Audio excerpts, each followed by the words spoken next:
ဆရာအခုဆွေးနွေးပေးချင်တာကတော့ G10 Chemistry အခန်း5က Oxide အကြောင်းလေးဖြစ်ပါတယ်။ဟုတ်ပြီ Oxide ဆိုတာပါလေ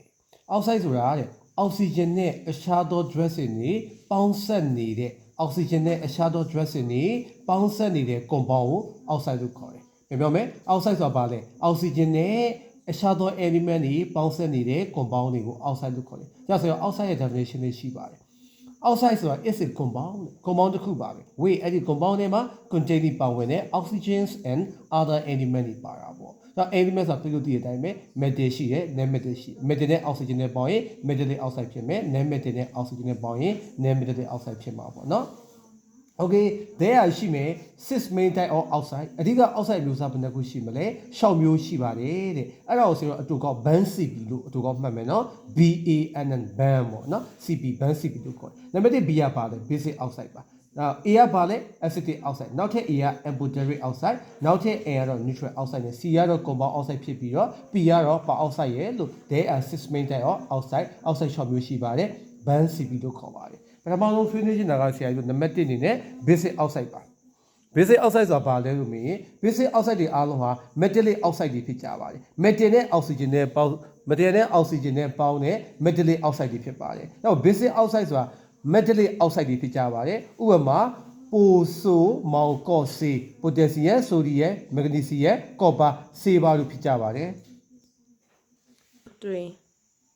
ကဲဒါကြောင့်မို့ဆရာကြီးကpotassium นี่ oxygen နဲ့ပေါင်းရင် potassium oxide sodium นี่ oxygen နဲ့ပေါင်းရင် sodium oxide magnesium oxide copper oxide silver oxide တွေပေါ့နော်ဒါမို့ basic oxide တွေအားလုံးဒီ metallic oxide တွေဖြစ်ကြတယ်ဥပမာဆရာကြီးတို့ potassium oxide sodium oxide magnesium oxide copper oxide silver oxide တွေဖြစ်ကြတယ်အဲ့ဒီ basic oxide တွေအားလုံးဟာရေမှာပြောတဲ့ basic oxide တွေရှိနိုင်တယ်ရေမှာမပြောတဲ့ basic oxide တွေရှိနိုင်တယ်ပေါ့နော်ဒါဆို potassium oxide နဲ့ sodium oxide တွေက soluble in water ဘာမှပြောတယ်ရေမှာပြောတယ်ဟုတ်ပြီဒါဘာ oxide တွေလဲ basic oxide တွေ basic oxide တွေရေမှာပြောရင် hydroxide solution ကိုထုတ်ပြီးတယ်ဟုတ်ပြီဥပမာ potassium oxide တွေရေမှာပြောရင် potassium hydroxide ထွက်မယ် sodium oxide တွေရေမှာပြောရင် sodium hydroxide ထွက်မယ်ဒါတွေကဘာလဲဆိုရင် base တွေပါရေမှာပြောတဲ့ base မို့လို့ဘာလို့ခေါ်လဲ alkali လို့ခေါ်ပါတယ်ဥပမာဆိုရင် basic oxide ဖြစ်တဲ့ sodium oxide ဘာမှာပြောလဲရေမှာပြောတယ်ပြောပြီးရင်ဘာရတော့ sodium oxide ကနေပြီးတော့ sodium hydroxide ကိုရတယ် sodium hydroxide ကဘာ solution လဲ base solutionဆရာတို့ acid တွေ base တွေက colorless တွေဖြစ်တဲ့အခါကျတော့ဆရာတို့ကဘာလုပ်မလဲ litmus စက္ကူနဲ့ဆက်မှာပေါ့နော်ပြာစစ်နီ base နီပြလို့ခေါ်ပါတယ် acid တွေဒီ litmus စက္ကူအပြာရောင်ကိုအနီရောင်ဖြစ်စေတယ် base တွေကတော့ litmus စက္ကူအနီရောင်ကိုပြစေတယ်ပေါ့အခု base solution ဆိုတော့တန်ပြောင်းတယ် red litmus စက္ကူအနီရောင်ကိုဘာရောင်ပြောင်းလဲဆိုရင်အပြာရောင်ပြောင်းတယ်ပြာစစ်နီ base နီပြ base တွေဒီ litmus စက္ကူအနီကိုအပြာရောင်ပြောင်းစေတယ်ကဲ chemical property ကိုလေ့လာကြရအောင် basic oxide ဆို base ကုန်တက်တည်ရှိတာပေါ့ basic oxide တွေဒီ acid နဲ့လည်းတက်ပြူနိုင်တယ် acetic oxide နဲ့လည်းတက်ပြူနိုင်ပါတယ် basic oxide တွေက acid နဲ့တက်ပြူရင်တော့ salt plus water ထွက်ပြီးမယ် basic oxide တွေက acetic oxide နဲ့တက်ပြူရင်တော့ only salt စားတစ်မျိုးသာလည်းထွက်ပါတယ်အောက်မှာ equation လေးလေ့လာကြည့်ရအောင် sodium oxide ကဒါ basic oxide ဖြစ်ပါတယ်သူ့ကို hydrochloric acid နဲ့တက်ပြူမယ် basic oxide နဲ့ acid နဲ့တက်ပြူရင် salt plus ဘာထွက်လဲ water ထွက်တယ်အဲ့တော့ Na နဲ့ဘာနဲ့ပေါင်းမလဲ Cn နဲ့ပေါင်းမယ် NaCl ရမယ် Na နှလုံးရှိတော့ဘာနဲ့မြောက်2နဲ့မြောက်မယ်ဒါဆို Cn ဘယ်လုံးဖြစ်သွားလဲနှလုံးဖြစ်သွားတယ်ကျန်တာတော့ညီပြီးသားပေါ့နော်နောက်တဲ့ basic oxide sodium oxide ကဒါ basic oxide metallic oxide ဖြစ်ပါတယ်ဒီကကြောင့်ဆရာကြီးကဘာနဲ့တက်ပြမယ်ဆို acetic oxide နဲ့တက်ပြကြမယ် acetic oxide တွေက non metallic oxide တွေဖြစ်ကြပါတယ်အဲ့ဒီဆရာကြီး carbon dioxide ကိုယူထားပါတယ်အဲ့ basic oxide ရဲ့ acetic oxide ရဲ့ပေါင်းရင်only salt စားတစ်မျိုးနဲ့ထွက်ပါတယ် Na2 ကို CO2 နဲ့ပေါင်းတော့ Na2CO3 ဖြစ်ပါတယ်对ကဲဆရာတို့ထပ်ပြီးတော့ acetic oxide တွေကိုလေ့လာကြရအောင် acetic oxide တွေက non metallic oxide တွေနော် non metal နဲ့ oxygen နဲ့ပေါင်းထားတဲ့ non metallic oxide တွေဒီ acetic oxide တွေဖြစ်ကြပါတယ်ဥပမာအပြင်ဆရာတို့ CO2 SO2 SO3 P4O10 နဲ့ SiO2 ပေါ့ကဲ carbon dioxide sulfur dioxide sulfur trioxide phosphorus oxide silicon dioxide တွေပေါ့ဟုတ်ပြီဒါရအားလုံးကဘာလဲဆိုရင် non metallic oxide တွေတနည်းအားဖြင့် acetic oxide တွေဖြစ်ကြပါတယ်ဒီ acetic oxide မှာလည်း soluble in water ရေမှာပြောတဲ့ acetic oxide တွေရှိလို့ insoluble in water ရေမှာမပြောတဲ့ acetic oxide တွေလည်းရှိပါတယ်ခု CO2 တို့ SO2 တို့ SO3 တို့ phosphorus oxide တို့က soluble in water ရေမှာပြောရင် acetic oxide တွေရေမှာပြောရင် basic solution ထွက်တော့ acetic solution ထွက်ပါတယ် ဟုတ်ပါတယ်ကာဗွန်ဒိုင်အောက်ဆိုက်ကိုရေမှာဖြော်လိုက်ရင်ကာဗွန်နိတ်အက်ဆစ်ရပါတယ် SO2 ကိုရေမှာဖြော်ရင် sulfuric acid ရပါတယ် SO3 ကိုရေမှာဖြော်ရင် sulfuric acid ရပါတယ် phosphorus 5 oxide ကိုရေမှာဖြော်ရင်တော့ phosphoric acid solution တွေရပါတယ် acid တွေဆိုတော့ litmus စက်ကူအပြာရောင်ကိုဘာရောင်တန်းလဲအနီရောင်ဖြစ်စေတယ်เนาะအနီရောင်ပြောင်းတယ်ဒါပေမဲ့ tan ဆိုရင်အရောင်ပြောင်းတယ် blue litmus red အပြာရောင် litmus စက်ကူအနီရောင်ပြောင်းတယ်ပြာစစ်နီမှတ်မိရเนาะပြာစစ်နီacid တွေက litmus စက်ကူအပြာအောင်အနီရောင်ပြောင်းစေတယ်ဟုတ်ပြီ chemical property တွေလာကြည့်ရအောင် acetic oxide တွေဒီ basic oxide နဲ့တက်ပြနိုင်တယ် base တော့ agar တွေနဲ့လည်းတက်ပြနိုင်တယ် agar တွေဆိုတာ soluble base ကိုပြောတာပါဒီထဲမှာပြောတဲ့ base ကိုပြောတာပါ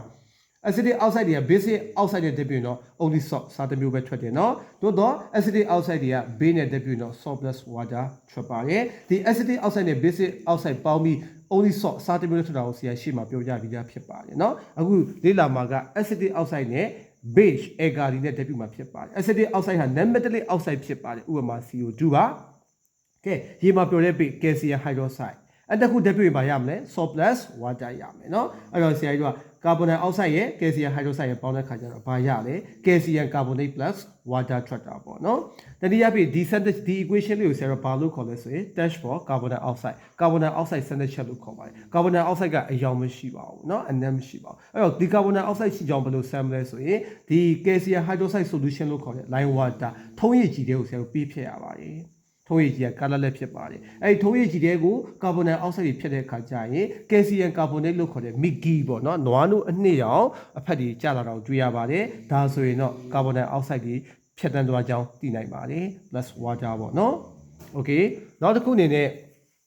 amphoteric oxide amphoteric oxide ကဘာ oxide မျိုးစားလဲဆိုရင် metallic oxide မျိုးစားပဲ weight processor ပိုင်ဆိုင်တဲ့ both basic and acidic property ဘေးကုန်တက်သည့်ရော acid ကုန်တက်သည့်ရောနှစ်မျိုးစလုံးကိုပိုင်ဆိုင်တဲ့ metallic oxide တွေကို amphoteric oxide လို့ခေါ်တယ်။ပြန်ပြောပါအောင်မယ်။ဘေးကုန်တက်သည့်ရော acid ကုန်တက်သည့်ရောနှစ်မျိုးစလုံးကိုပိုင်ဆိုင်ထားတဲ့ metallic oxide တွေကို amphoteric oxide လို့ခေါ်ပါတယ်။ဥပမာ zinc oxide, aluminum oxide, lead 2 oxide ဒါတွေက metallic oxide တွေပါ။ acid ကုန်တက်သည့်လည်းရှိတယ်။ဘေးကုန်တက်သည့်လည်းရှိတယ်။ဒါမို့ amphoteric oxide တွေက acid နဲ့လည်းတက်ပြနိုင်တယ်။ဘေးနဲ့လည်းတက်ပြနိုင်တယ်။နော်။ amphoteric oxide တွေက acid နဲ့တက်ပြရင်နော် salt plus water ထွက်ပြီးမယ်။ဘေးနဲ့တက်ပြရင်လည်း salt plus water ပဲထွက်ပါတယ်ဥပမာတက်ပြကြည့်ရအောင် zinc oxide metallic oxide ဖြစ်ပါတယ်ဟုတ်ပြီဒီ zinc oxide ကိုဆရာတို့ကဒီမှာဘာနဲ့တက်ပြလဲ acid နဲ့တက်ပြတယ် acid နဲ့တက်ပြရင်သူဟာဘာကုန်တက်တိရှိသွားတော့ဘေးကုန်တက်တိရှိသွားတယ် okay တက်ပြတဲ့ခါကျတော့ Zn နဲ့ SO4 နဲ့ပေါင်းတော့ Zn SO4 ဆိုစားရဲ့ A2 ရဲ့ O ရဲ့ပေါင်းတော့ A2 ရဲ့ရတယ်ဒါကြောင့်မို့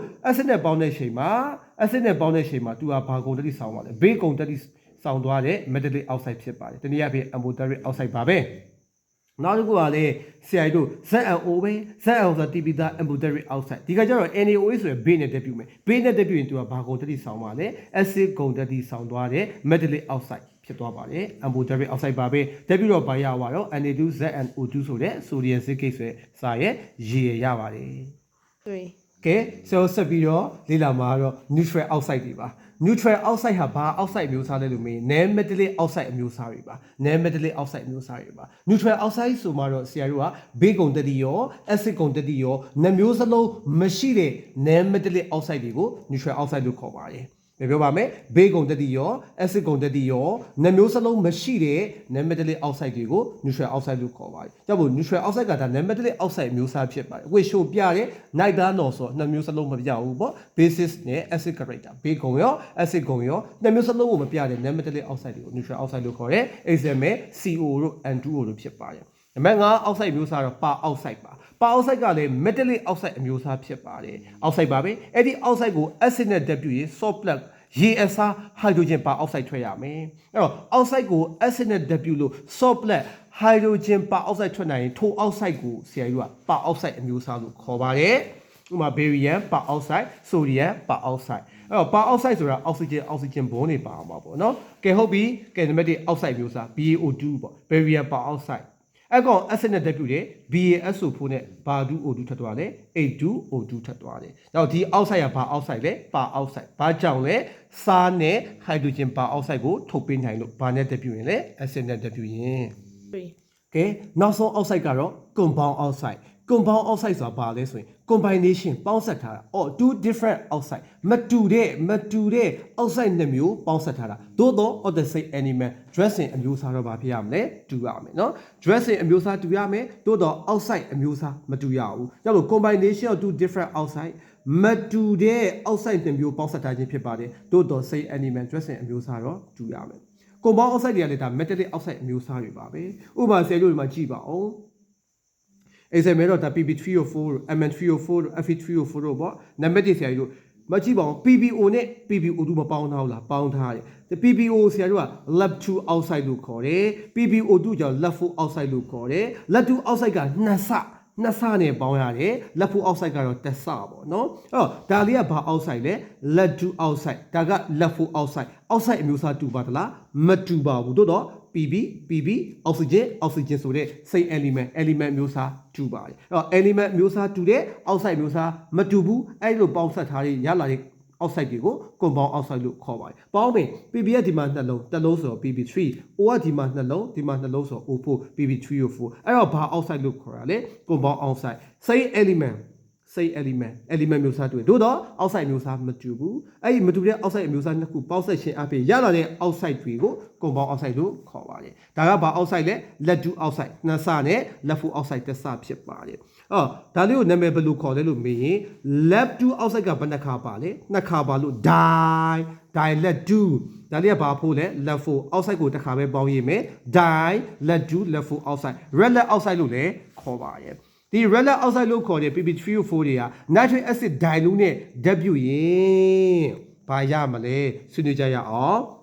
အဲ့ဒါ red lead oxide ကိုခွဲလိုက်ရင်ခုန lead 2 oxide နဲ့ lead 4 oxide ဟုတ်ပြီသူက nitric acid နဲ့ဓာတ်ပြုတ်ရဲ့ခါကျရင် red lead oxide တွေကဒီ lead 2 oxide ကသာလျင်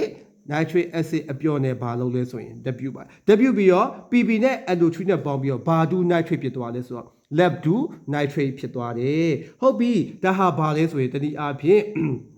metallic oxide basic oxide ဘေးကုန်တတိရှိတဲ့ oxide တွေက acid နဲ့ပေါင်းမှတော့ salt plus water ထွက်မှာပေါ့ရေပါထွက်မှာပေါ့ PbO2 ကတော့ဓာတ်ပြုတ်နိုင်ခြင်းမရှိဘဲနဲ့ PbO2 ပုံစံနဲ့ပဲပြန်ပြီးတော့ထွက်ပါမယ်ဒါပေမဲ့ red lead oxide တွေကို dilute nitric acid နဲ့ပါလို့ရင်ဓာတ်ပြုတ်ရင်ထို red lead oxide ထဲမှာရှိတဲ့ lead 2 oxide ကတည်းက nitric acid အပြော့နဲ့ဓာတ်ပြုတ်ပြီးတော့ lead 2 oxide ကနေပြီးတော့ဘာ2 nitrate ကိုပြောင်းသွားလဲဆိုရင် lead 2 nitrate ကိုပြောင်းသွားတယ်ဒီရေထွက်တဲ့ PbO2 ဆိုတဲ့ lead 4 oxide ကမပေါင်းပါဘူးဒါလေးသိရမယ်နော် equation ဆယ်လို့ညှိမယ်ဆိုရင် PP ကဒီမှာ3လုံး PP ဒီမှာ3လုံးဒီမှာတစ်လုံးရှိရတော့ဒီမှာဘာနဲ့မြောက်တာလဲ2နဲ့မြောက်တာလေဒါဆို PP က3လုံးခိုက်သွားပြီ PP ရဲ့ nitrogen ကြည့်လိုက်ပေါ့ nitrogen ကဒီမှာ2လုံး2ကို2နဲ့မြောက်တော့4ဆိုတော့ nitrogen 4နဲ့မြောက်လိုက်တယ်ပြီးဘာညစ်ကြည့်မလဲ hydrogen နဲ့ oxygen မှာ hydrogen အရင်ညှိ hydrogen ဒီမှာဘယ်လုံးရှိလဲ4လုံးဆိုတော့2နဲ့4 hydrogen ပြီးမှဘာစီဂျင်ကိုညှိ oxygen ကိုကြည့်4 3 12ရဲ့4ရဲ့ပေါင်းတော့16နေ3လီရှောင်း2လီ12ရဲ့ဒီမှာနှလုံးရဲ့ပေါင်းတော့14ဒီမှာနှလုံးဆိုတော့16ပေါ့ရမယ်နော်နောက်တစ်ဥပမာတစ်ခုပြောပြအောင်မယ် FeO နဲ့ Fe2O3 နဲ့ပေါင်းတယ် FeO ကိုဆရာတို့က iron 2 oxide လို့ခေါ်ပြီးတော့ Fe2O3 ကိုကြတော့ iron 3 oxide လို့ခေါ်ပါတယ်ပြန်ပြောမယ် FeO ကိုဘာလို့ခေါ်လဲ iron 2 oxide တတိယပြလက်တင်နည်းလို့ပြောရင် ferric oxide လို့ခေါ်ပါတယ် Fe2O3 ကိုကြတော့ iron 3 oxide လက်တင်နည်းလို့ခေါ်ရင် ferric oxide လို့ခေါ်ပါတယ်အဲ့တော့ oxide မျိုးစားနှစ်ခုတူလားမတူပါဘူးသို့တော့ element မျိုးစားတူပါတယ် FeFeOO အဲဆိုရင် dressing အမျိုးအစားတူတယ် element မျိုးစားတူတယ် oxide မျိုးစားမတူဘူးအဲ့ဒီမတူတဲ့ oxide မျိုးစားတစ်ခုပေါင်းခြင်းအပြင်ရလာတဲ့ oxide ကိုဘာပေါင်း oxide လို့ခေါ်လဲ compound oxide လို့ခေါ်တယ် Fe တစ်လုံးရဲ့ Fe နှလုံးရဲ့ပေါင်းတော့ Fe 3လုံး O 3လုံးရဲ့တစ်လုံးရဲ့ပေါင်းတော့ O 4လုံးဒါကိုဘာလို့ခေါ်လဲ iron 2 oxide နဲ့ iron 3 oxide ပေါင်းထားလို့ကြောင့်မလို့ iron 2 3 oxide လို့ခေါ်ပါတယ်နောက်ထပ် ferric oxide နဲ့ ferric oxide ပေါင်းထားလို့ ferric oxide လို့လည်းခေါ်ပါတယ်